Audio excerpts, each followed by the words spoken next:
Well, joining us now is Tom Fitton, the president of Judicial Watch. And Tom, it's good to have you here. The president today pointing out that as did Sidney Powell just now, the missing in action FBI and Department of Justice.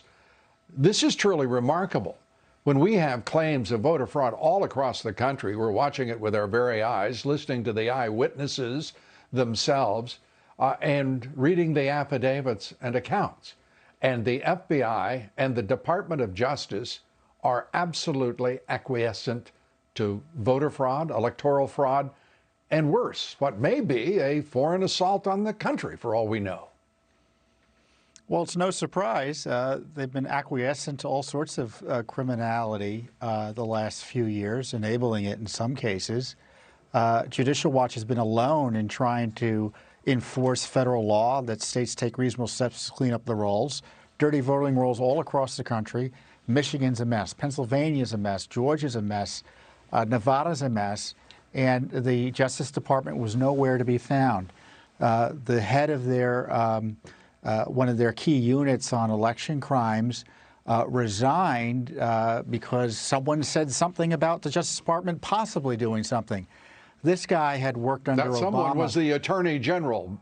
We should point out that someone was the Attorney General urging anyone confronted in the Department of Justice or FBI confronted with a report of substantial voter fraud to investigate. And that would cause someone to resign? My Lord, what would that person be doing in that job to begin with? Yeah, he goes back to working with Lois Lerner under the Obama administration to try to prosecute Obama's political opponents.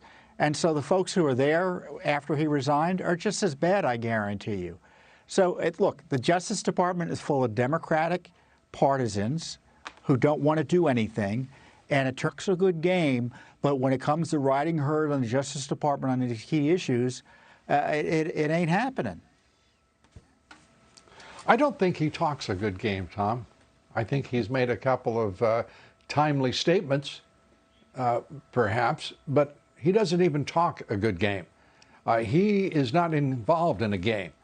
This is an attack on the United States, whether it is from enemies, domestic or foreign. Whether it is both, I don't know. But I can tell you this, for the Justice Department and the FBI to do nothing in the face of obvious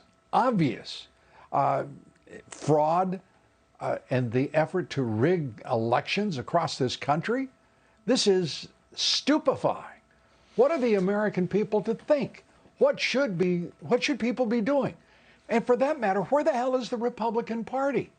Why are they not demanding right now, walking into every state house and saying, this will not stand. We're going to vote again. And you can like it or you can not like it, but we're going to see how the votes are counted.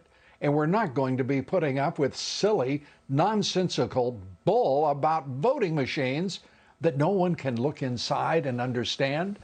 Are you kidding? What do you think?